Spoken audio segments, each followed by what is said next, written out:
Chapter 12. A freezing gale heralded the arrival of a cold, snowy week ahead. Outside the Corvo residence, the bare branches of the trees in the bleak, uninviting city swayed with each chilly gust. Rue observed from a window overlooking the streets below as huddled figures scurried to their destinations so that they might sooner escape the bone-deep chill of a Manhattan winter. One of the pedestrians discreetly peeled away from the rest, and as Rue watched him, the man separating from the crowd walked up the stairs leading to the front door of her father's abode before disappearing from her field of view. Rue leisurely affixed a cigarette to its ivory holder and lit the tip. A few minutes later there was a slight shuffle of feet outside her door, and then a brisk knock. "Come in." The door clicked open, and through the reflection in her room's window pane, Rue watched her father's preferred spy step into the room. He was bundled up in a thick coat and scarf. A pair of small eyes peered out from under a wide-brimmed hat. "Good morning, miss. I was told you have a task for me," he said in a hushed, respectful voice. "Yes, a little extra assignment on top of what you're doing for Daddy right now." Still facing the window, Rue took a puff of her cigarette and said, "I want you to also keep an eye on that detective's neighbor. Her name is Duck Stannis, and she works at the Coat and Point shoe shop on C Street in the Bronx." She paused as she lowered her cigarette slightly. "I want to know about her habits, when she leaves for work, when she returns home, where she goes in her spare time, who her friends are." If Oreki was surprised by this order, he did not show it openly. "I take it, then, the boss suspects she's involved in this business of ours," he ventured cautiously. "Not exactly. We don't know what information this girl might have. I met her once by chance," she added. Keeping her tone even, almost nonchalant, she went on. "Recently I found out she's neighbors with that pest of a detective. So I thought if I could find out more about her routine, I could plan ways of getting close to her, and maybe learn some useful information about that Ramirez fella." "Of course," Oreki nodded.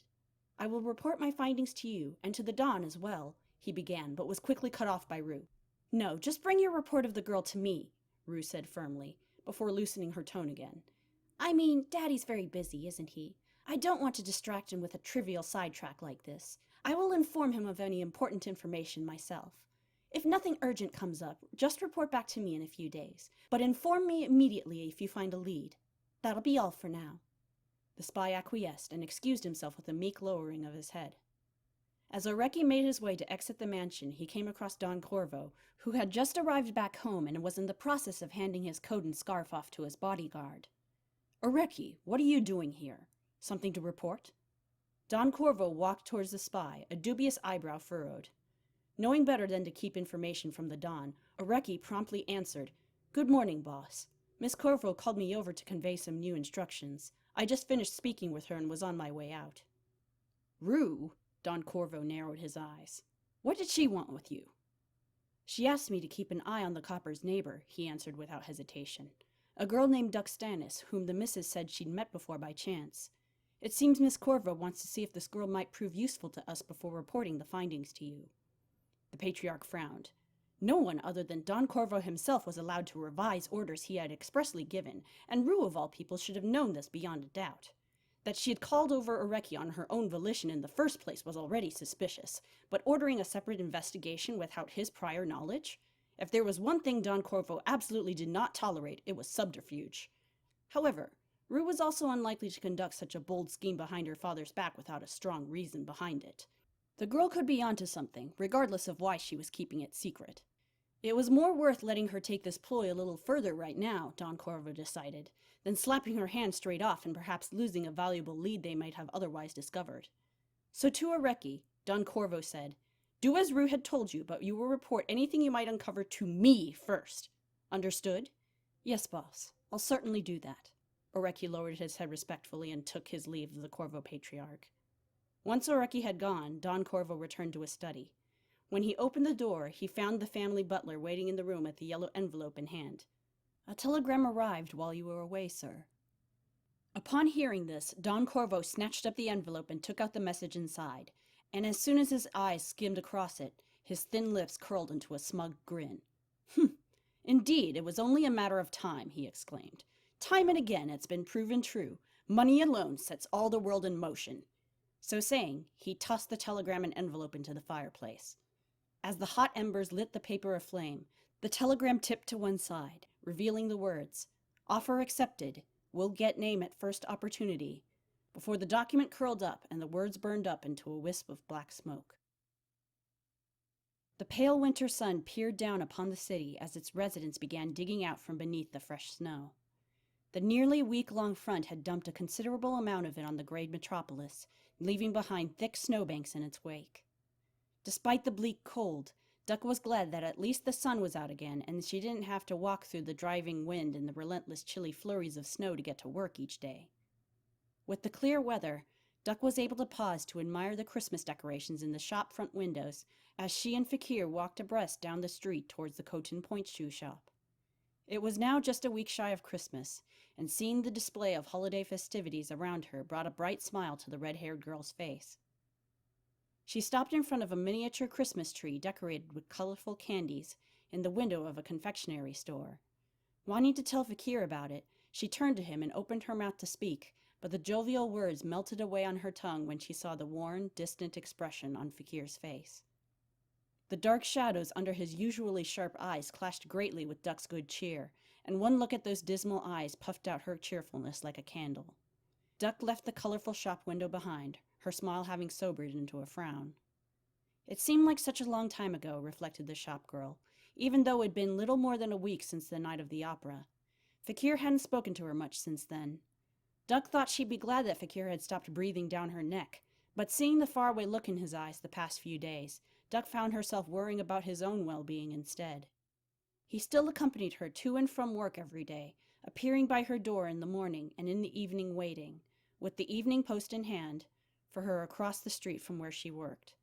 Yet despite the consistency of their routine, she'd noticed these increasingly dark shadows under his eyes, and how his lips were drawn thin in a perpetual frown, constantly brooding over something. Duck had a fair guess what that something was. One night after he went back into his apartment, she had stood outside his door, her hand half raised, but stopped when she realized she had no idea what she would say to him.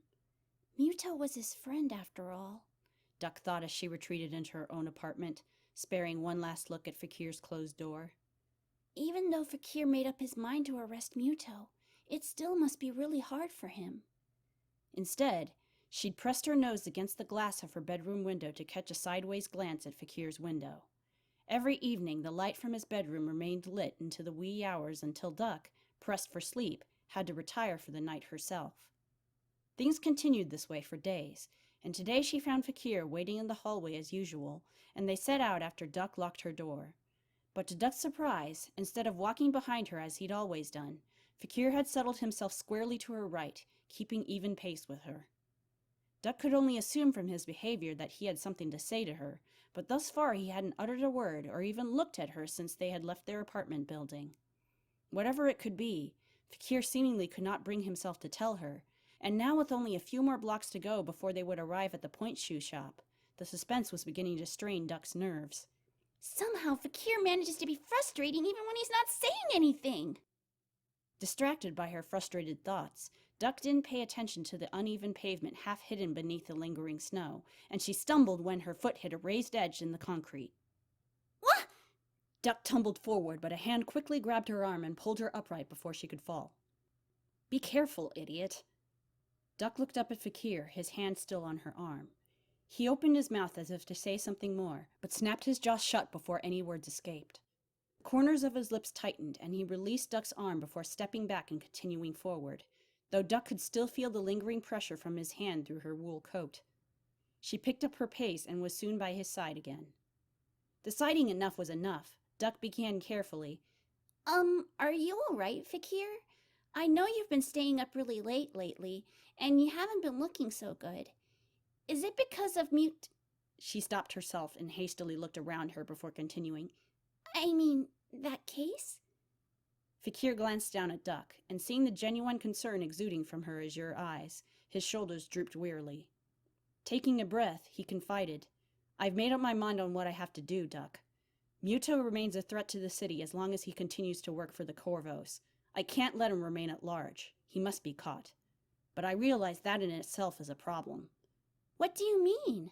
Duck wondered aloud as they stepped slowly in tandem down the street, other pedestrians around them passing the pair by. When there's enough evidence to positively identify a suspect, a warrant for his arrest will be issued and distributed to all of the precincts in the city, Fakir explained, keeping his voice low. Even if the warrant is issued only within the force, word will get out and it'll only be a matter of days or even hours before the mob catches word of it. His eyelids lowered. Once the mob knows Muto is wanted, he'll go into hiding right away for sure, and with the Corvo's connections he may very well leave the city, or even the country entirely. For all we know, he might have already done so after meeting me at the opera house. He took a deep breath and rested his hands in his coat pockets. If that happens, then it would only make apprehending him all the more difficult. It would be a nightmare for law enforcement, as the more a man is chased, the more he will try to resist arrest, and sometimes at any cost. Though Duck didn't quite understand the legal process Fakir described, she felt she understood what he was concerned about. In other words, you're worried that if he ends up on the run, then it could get dangerous? For him, and for others as well, Fakir acknowledged grimly. A body riddled with bullets, crumpled in a pool of blood. A shootout would almost certainly result in loss of life, and more than likely on both sides. Muto, as he was now, was indisputably a dangerous man, and judging by the murder Duck herself had witnessed, he had no qualms using heavy firepower to achieve his ends. Fakir had already lost his parents to a deadly hail of gunfire. He didn't want to lose his childhood friend to that fate as well, no matter how much Muto might have gone astray. The safest way to avoid such a scenario is to track him down on my own first, without notifying the rest of the police force, so that the chance of him taking flight would be minimal. His brows creased more deeply with apprehension. But to find him on my own in a city this vast, that would be an almost impossible feat. They stopped at a crosswalk alongside other pedestrians standing, waiting for the traffic to clear. Fakir's eyes surveyed the stream of vehicles, flitting back and forth between them aimlessly, his mind weighed down by the dilemma. Curran has been away for the past few days at a meeting, and even though I should have wired him immediately about Principe's identity, I didn't, he said to the air, I still going to and fro. I've been debating with myself what my next step should be, but now I've run out of time. Curran will be back in the office today, and he'll invariably ask about my progress on the Corvo case. After a pause, Fakir admitted, Still, I find I am unable to bring myself to tell him about Muto. Duck could hear the shame and worry permeating his voice. This really was a pickle, Duck grimaced to herself. She could understand now why the problem had preoccupied him all week. If Fakir publicized Principe's identity, he risked Muto taking flight, but if he didn't, then he would have to attempt to track down Muto on his own, and with no leads, that was like finding a needle in a haystack. A decision had to be made today, and she had a feeling this would only be the first of many tough choices Fakir would have to face if he continued to pursue Muto. But standing at an impasse like this was not a solution. If only they had a clue that could lead them to Muto. There is that. Duck blinked, recalling the fleeting look of surprise on Muto's face when he'd seen her at the gala. I don't know. It might not be of any use. Duck glanced back at Fakir. But just maybe. Around them, the people started to move without Fakir even noticing. But suddenly, Duck grabbed his hand, and the detective found himself being yanked forward as they rushed across the street ahead of the crowd. Clutching onto his hat to keep it from flying off his head, Fakir yelled, "What are you doing?" Duck did not answer him, only letting go of him after they reached the other curb. Turning pointedly to him, she said, You can't keep sitting on this forever, Fakir. I know it'll be hard to find him in a city this big, but you managed to find me that other time, didn't you? All you need is some kind of clue, and well... Duck trailed off, biting her lips and glancing sidelong. This had never been something she was happy talking about, but at this point her own comfort didn't matter. She couldn't bear to see Fakir languish like this. Duck wanted to help him move this case forward so that, as Rachel had pleaded her to help with, Fakir might be able to move on from the past. It was not pity, but the desire to help a friend, she realized. Though she thought it strange that she now considered Fakir as such, she couldn't deny how she truly felt. He'll probably be mad at me for not telling him this earlier, she thought, steeling herself. Duck took a deep breath and met Fakir's eyes. There's something I haven't told you yet. Fakir stiffened, and he focused his full attention on Duck as she told him quietly. When I ran into Muto at the party, he said something to me. He said my mother's name. Your mother's name? Fakir asked, confused. He said Elsa. I'm sure of it, Duck explained. I do look quite a bit like Ma. Everyone says so. And you had mentioned that Muto came here to attend a dance school, so maybe Ma was his teacher at one point, and that he might have studied at the studio where Ma used to work. Fakir stared at her, incredulous. First she told me she'd met Rue, and now she tells me Muto knew her mother. Christ, next thing you know, she'll be saying her grandfather was old friends with Domenico Corvo. He massaged the bridge of his nose while Duck watched him nervously. Are you mad at me now? She whispered, her chin tucked timidly close to her chest. Fakir gave her a long, tired look, before sighing, No, I'm not. Duck blinked, her eyes widening. Really? He shook his head dismissively. Stop worrying about things like that. This new information Duck had revealed was completely unexpected, but it now changed things considerably. The dark-haired officer furrowed his brow, pondering it over. One of the problems he had with finding Muto on his own was the fact that he had no idea what Muto's habits were here in the city, and thus did not know where to start looking for him. However, this dance studio possibly could provide some useful leads for him to work with. It may still be grasping at straws, but it was definitely better than nothing. While Fakir considered this, Duck stood by, watching him curiously. Then the detective turned to her and asked, Do you know if this dance studio is still in business? Yeah, or at least it was the last time I passed by, which was about 2 months ago. It's called Crown Dance Studio. Duck gave Fakir the address for the studio, which he jotted down in his pocket notebook. While the detective tucked his pen away, Duck wondered aloud hopefully, You think this will be helpful in finding Muto? Fakir shrugged. I don't know what happened to Muto after he came to New York. I can't begin to guess where he might be now. I could, however, try to piece together what had happened to him after he came to the city, and how he might have become involved with the Corvo family. That might give me some clues as to his current whereabouts and associations. He readjusted his hat with his right hand. It's a long shot, but it's all I've got. So until I get Muto's side of the story from himself in person, I'll have to see what I can find out myself. Duck let out a relieved sigh. That's good. I really hope it will work out, she smiled. Fakir watched Duck's earnest eyes, and her infectious hope brought an unbidden smile to his lips. Lowering his head down towards his watch to conceal the unwitting smile, he remarked, Yes, well, enough dilly-dallying. You do realize you're late for work again. It's already 5 past the hour. That comment succeeded in knocking the smile clean off Duck's face as she gasped in horror. Oh, drat! Not again! Duck peered down at the watch on Fakir's outstretched wrist before letting out a whine, and consequently dashing down the street towards the familiar point shoe store without another word. With no one around to catch him in the act, Fakir allowed his smile to linger as he watched her disappear into the store, before turning around to continue onward to the police station, unaware that another pair of eyes in the crowd followed him closely. The 53rd Police Precinct was located in a 3-story building that was originally an old apartment complex. As such, the hallway inside was narrow and cramped, giving the beehive-like interior a perpetual stuffy atmosphere. Taking off his hat and coat, Fakir strolled past officers escorting arrestees to and from the holding cells, the floor filled with voices of the law, the lawless, and the hopelessly drunk. Most of the people incarcerated had been picked up the previous night for drinking, bootlegging, or both, along with a smattering of thieves, streetwalkers, and thugs rounding out the arrestee population. Leaving the hectic first floor behind, Fakir climbed a flight of stairs to the second floor, where 2 plaques, one titled Robbery and the other above it, Homicide, hung on the wall near the entrance. Walking towards his own desk, the question of what to tell Karan still weighed heavily on Fakir's mind. He absent-mindedly hung his hat and coat on the nearby rack and set about organizing and updating the paperwork on his desk. He managed to distract himself for a time, working on these unrelated cases, but the work was all too soon finished. Fakir looked up at the clock. It was now almost 9, and the captain was probably in his office by now. On any normal day, he would go see Karan at around this time, but today Fakir hung back at his station, staring blankly at the typed paper lying on the desk in front of him. Karan had been his supervisor since he had entered the force, and Fakir respected the man immensely, not only for his mentorship, but also for his insight, humility, and most importantly, trust.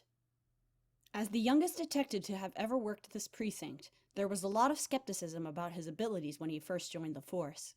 At the time, most people saw him as the foolish law school dropout who, instead of opting for a cushy life as a lawyer, had chosen the drab and dirty existence of police work. What most people did not see was the burning desire inside Fakir to be at the front lines, working the streets where he knew he could make a direct contribution towards restoring peace and justice.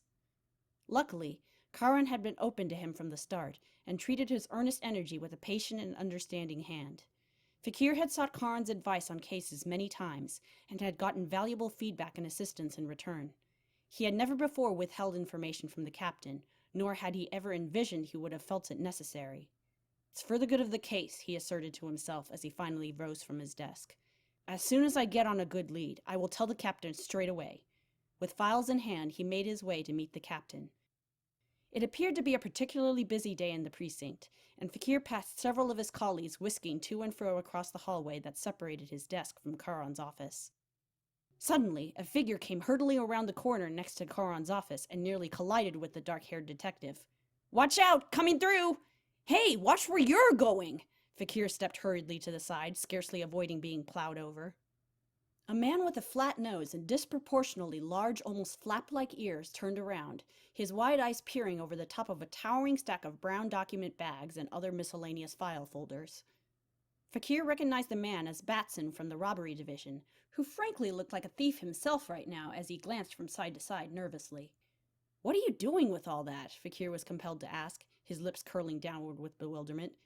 "Oh, it's you, Fakir," Batson whispered quickly. "Sorry, can't talk right now. But if anyone asks, don't tell them I have these files, okay?" He turned and started to jog down the hall. "Don't worry, I'll put them all back later." Fakir arched an eyebrow as Batson disappeared from view.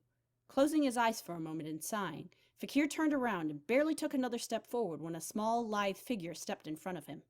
"Ah, I'm sorry, Fakir. I was just thinking about something and I didn't see you. I didn't splash any coffee on you, did I?" The bespectacled, mint-haired young woman said as she steadied the wobbling cup of coffee in her hands.